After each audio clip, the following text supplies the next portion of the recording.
बिस्मिल्लाहिर्रहमानिर्रहीम। अस्सलाम वालेकुम नाज़रीन, फरवाज़ एनबी न्यूज़ के प्लेटफॉर्म से मैं आपको मेज़बान नवाज भुट्टो आपकी खिदमत में हाजिर। नाज़रीन, मलिक रियाज के खिलाफ एक और मुकदमा दर्ज हो गया है। मलिक रियाज पर इस वक्त कितना कर्ज है? जब किंग मेकर्स ने मलिक रियाज के सर से हाथ उठा लिया तो मलिक रियाज की इस वक्त पोजीशन क्या है? इन तमाम उमूर पर भी बात करेंगे और बात करेंगे कि भगोड़े और मुल्क दुश्मन आदिल राजा और उनकी बीवी की कि आदिल राजा जो कहते थे, कल तक वो पीटीआई की पॉलिसी बन जाया करता था। आदिल राजा के ट्वीट पीटीआई की पॉलिसी होते थे और आज आदिल राजा और उनकी बीवी इमरान खान और बुशरा बीबी के हवाले से क्या बातें कर रहे हैं, वो भी ऑडियो लीक हुई, उस पर भी हम बात करेंगे।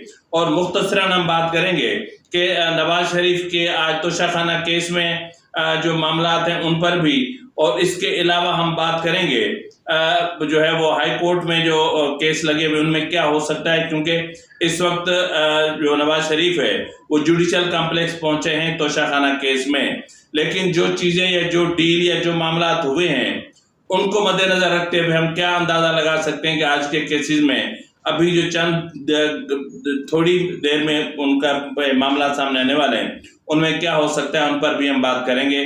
तो नाज़रीन, आपसे इल्तिमास है कि अगर आपको मेरा वीलॉग पसंद आए तो मेहरबानी करके उसको सब्सक्राइब करना, लाइक करना, शेयर करना मत भूलिएगा, बेल आइकन दबा दीजिएगा ताकि आप तक बर वक्त मेरे वीलॉग्स पहुंचते रहें। नाज़रीन, मलिक रियाज कल तक जो है वो किंग मेकर्स की उनको सरपरस्ती हासिल थी, यानी वो हुकूमतों को यानी एक पॉलिटिकल एजेंट के तौर पर भी काम करता था। यानी इसको यूं कहूं तो पॉलिटिकल ब्रोकर था वो, यानी किसकी हुकूमत गिरानी है, किसकी नहीं गिरानी, किसको कहां सपोर्ट देनी है, किसको नहीं देनी। जिस तरह 2014 में इमरान खान के जो धरने थे उसमें जनरल राहिल शरीफ के कहने पर मलिक रियाज जो है वो उनको वजीर खुराक बने हुए थे, यानी धरने वालों को वो खुराक की फरहमी उनकी जिम्मेदारी थी। और फिर पसे पर्दा और भी कई मामला थे। इसी तरह आसिफ जरदारी के साथ उनकी मिली भगत और उस मिली भगत के नतीजे में बहरिया टाउन कराची का वजूद में आना था। मलिक रियाज कहते थे कि एस्टेब्लिशमेंट मेरी जेब में है, जुडिशरी मेरी जेब में है और ब्यूरोक्रेसी मेरी जेब में है, क्योंकि मैं जानता हूं किसको कितने टकों में खरीदना है, मैं जानता हूं किसकी कितनी औकात है, और मैं जानता हूं कि फाइल को पहिया किस तरह लगाना है, और मैं जानता हूं कि उस फाइल को जब पहिया लगेगा तो कौन सी फाइल को किस रफ्तार में जाना चाहिए ये मुझे पता है। ये मैं जानता हूं कि किस जर्नल को रिटायर्ड होने के बाद कितनी तनख्वाह पर मैंने अपना नौकर बनाना है। तो ये चीज़ें मलिक रियाज तय किया करते थे। लेकिन गुज़िश्ता रोज़ बहरिया टाउन की तरफ से बहरिया टाउन पर एक भारी वार हुआ, यानी वो वार ऐसा हुआ कि सिंध बिल्डिंग कंट्रोल अथॉरिटी ने एसबीसी ने बहरिया टाउन के प्लाटों की फरोख्त करने के हवाले से जो एनओसी था वो मनसूख कर दिया है। यानी अब बहरिया टाउन कराची प्लाटों की खरीदो फरोख्त नहीं कर सकता। बहरिया टाउन कराची में प्लाटों की खरीदारी पर के हवाले से एसबीसी ने एनओसी मनसूख कर दी है।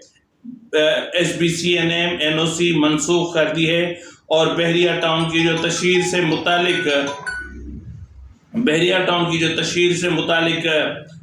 जो इनको एक एनओसी मिला हुआ था वो भी ख़त्म कर दिया गया है। यानी इस वक्त यानी कुछ 2-4 रोज़ पहले एसबीसीए की तरफ से बहरिया टाउन को एक शोकाज नोटिस भी जारी हुआ था, और उस शोकाज नोटिस में जो उनको कहा गया था कि जी आप मतलब ये जो एफआईआर दाखिल हुई है, यानी मलिक रियाज और उनके बेटे अली रियाज के खिलाफ धोखाधड़ी की एक एफआईआर दाखिल हुई है। थाना है गुलशन इकबाल, और इस गुलशन इकबाल थाने में जो एफआईआर दाखिल हुई है जी उसका नंबर है एफआईआर नंबर है जी 681/2023। ठीक है जी, 681/23 एफआईआर नंबर है, और ये गुज़िश्ता रोज़ दाखिल हुई है। और ये दाखिल हुई है जो है वो ये हैं साहब कोई एसबीसी के ही कोई एक ऑफिसर है, उनकी तरफ से दाखिल हुई है। और उनका कहना है कि जी जो एफआईआर है वो डीजी एसबीसीए की तरफ की इजाज़त से और दीगर हुकाम की इजाज़त के साथ वो एफआईआर के इंदराज की दरख्वास्त दे रहे हैं।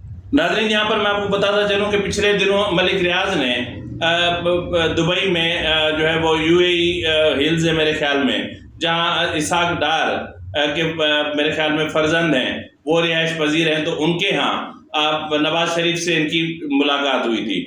इस मुलाकात से पहले मलिक रियाज ने तरले किए, मिन्नतें की और कितनी सिफारिशें करवाई, क्योंकि उनको पता चल गया था कि नवाज शरीफ वज़ीर आज़म बनने जा रहे हैं, तो इस हवाले से उनसे रवाबित बहुत ज़रूरी हैं। तो बहरहाल नवाज शरीफ से उनकी मुलाकात हुई, लेकिन ज़राए का कहना है कि इस मुलाकात ने नवाज शरीफ की साख पर मस्बत मनफी असरात मुरतब किए। ताहम इसके बावजूद कि नवाज शरीफ ने दो टोक अल्फाज में कह दिया था इसको मलिक रियाज को कि हम आपकी कोई मदद नहीं कर सकते,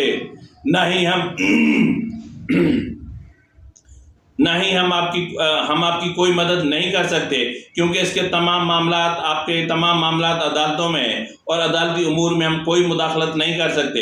जो मामला सुप्रीम कोर्ट में है उसमें कोई मुदाखलत नहीं हो सकती। जहाँ जहाँ आपके NOCs कैंसिल हो रहे हैं उसमें भी हम आपकी कोई मदद नहीं कर सकते। तो बहरहाल नाज़रीन, इस वक्त जो मलिक रियाज की सूरत हाल मैं आपको बताऊं तो रोंगटे खड़े हो जाएंगे।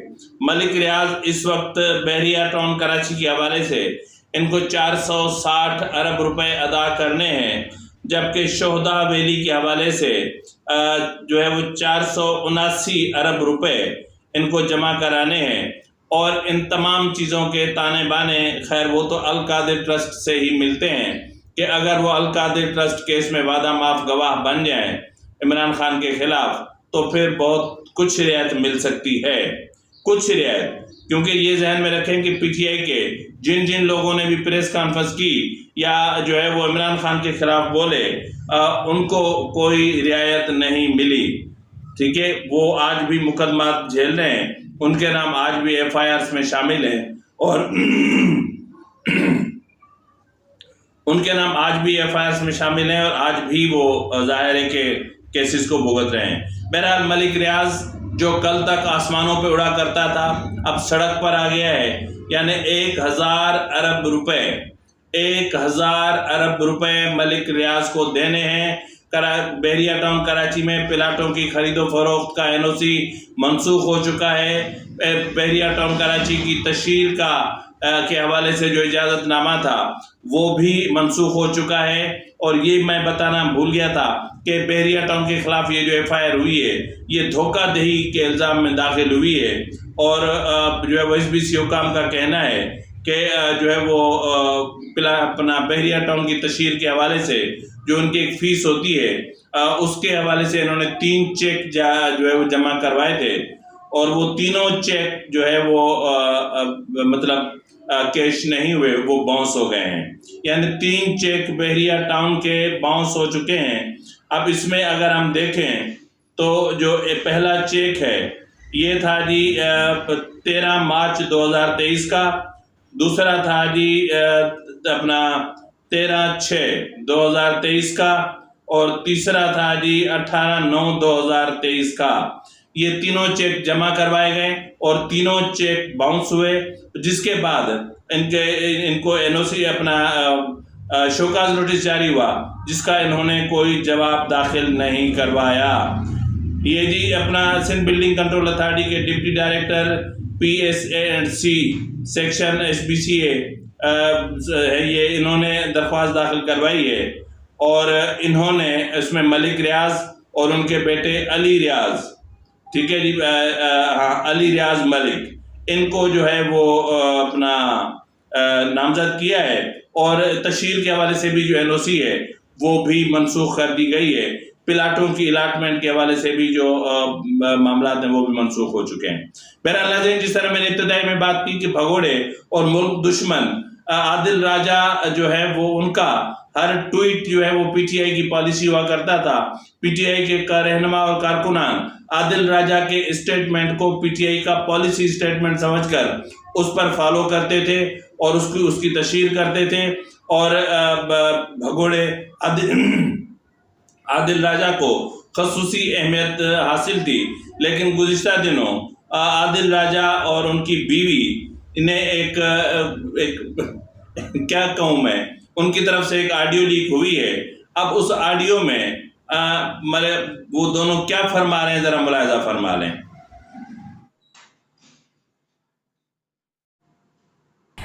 جو تھی 10-15 سال پہلے تک ایک کشتی تھی ناشے والی, اتنے لوگوں کے ساتھ یہ سوئی ہے اور ان کو سب کو پتا یہ سب ڈھونگ ہے. اپنی جو اس کے پردے کرتی ہے نا, سارا ڈھونگ ہے اور یہ بہت جلدی چھوڑنے والی ہے اس کو.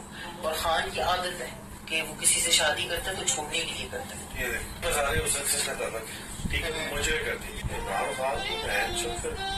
کہتا ہے نا یہ شادی سے رام خان سے کیوں کی تھی, پریگننٹ ہو گئی تھی وہ اور اس نے اس سے شادی کر لی, پھر بچہ ابورشن کروا دیا انہوں نے. گلزار میں نئی لانچ کی گئی ہے, میرے پاس وہ پتا ہے خان کو, پتا ہوگا وہ تو خود ہی خوشی خوشی پتا کر کے بیٹھا ہوتا ہے. ابھی اس کو چھوڑا ہے, پینی کو اس کو لا رہا ہے, پینی کشتی میں ہے. بتاؤ ہم کو کشتی ملتی ہے خود جو ایسے کہتے ہیں جس کے جتنے کلائنٹس ہیں ان کو پتا ہے, کہتے ہیں اتنا فلیکسیبلٹی بہت ہے اس میں, فلیکسیبل ڈانس. اچھا 15 سال پہلے تک اب تو رہ گی, کہتے پہلے بڑی پیاری ہوئی. پنکی پیرنی جو تھی 10-15 سال پہلے تک ایک کشتی تھی ناشے والی, اتنے لوگوں کے ساتھ یہ سوئی ہے اور ان کو سب کو پتا ہے. جی ناظرین, اب یہ اخلاقیات سے گری ہوئی جو باتیں ہوئی ہیں پنکی پیرنی اور اس کے عادل راجہ کے اور اس کی بیوی نے جو کی ہیں, اس کے بعد تو میرے خیال میں اب پی ٹی آئی کے رہنماؤں کو جو باقی بچ گئے ہیں بھاگنے سے اور جیلوں میں جانے سے, ان کو اور پی ٹی آئی کے کارکنوں کو میرے خیال میں سوچنا چاہیے کہ کسی کے بھی پیچھے اندھی تقلید نہیں کرنی چاہیے. یہ سیاست ہے اور سیاست کے کھیل میں ہر چیز کو سوچ سمجھ کر کھیلا جاتا ہے اور سوچ سمجھ کر کھیلنا چاہیے. بہرحال ناظرین, ابھی تھوڑی دیر پہلے نواز شریف توشہ کیس کی سماعت کے حوالے سے جوڈیشل کمپلیکس پہنچ چکے تھے اور وہاں ان کی اٹینڈنس لگنی تھی, اور اس کے بعد انہوں نے ظاہر ہے کہ لاہور ہائی کورٹ میں اپنا اسلام آباد ہائی کورٹ روانہ ہو جانا تھا, اور اسلام آباد ہائی کورٹ میں ایون فیلڈ اور عزیزیہ اپنا اسٹیل مل ریفرنس کیس کی اپیلوں کے حوالے سے پہنچنا تھا, اور اس میں ضمانت کی توسیع کے حوالے سے بھی جانا تھا, اور وہاں پر عدالت کے سامنے سرنڈر بھی کرنا تھا. نواز شریف اب عدالت کے رحم و کرم پر ہیں. نواز شریف کی گرفتاری ہوتی ہے یا ان کی ضمانت میں توسیع کر دی جاتی ہے یا ان کی اپیلوں کو جو ہے وہ سماعت کے لیے مقرر کرتے ہوئے نواز شریف کی ضمانت میں توسیع کا حکم جاری ہوتا ہے. یہ صرف چند منٹوں کی بات ہے, تھوڑی دیر میں سب کچھ کلیئر ہو جائے گا اور اس میں عدالتوں کے فیصلے بھی آ جائیں گے. لیکن یہاں پر میں آپ کو یہ بتاتا چلوں کہ جو معاملات اسٹیبلشمنٹ اور نواز شریف کے درمیان طے ہوئے ہیں, اس کے بعد میں نہیں سمجھتا کہ یہ کیسز اپیلیں سماعت کے لیے مقرر نہیں ہوں گی, اور میں نہیں سمجھتا کہ ان کی ضمانت میں توسیع نہ ہو, ایسا ممکن نہیں ہے. میں نہیں سمجھتا کہ نواز شریف کو جیل جانا پڑے گا. فی الوقت کے لیے اتنا ہی, ملتے ہیں اگلی ولاگ میں, تب تک اللہ حافظ.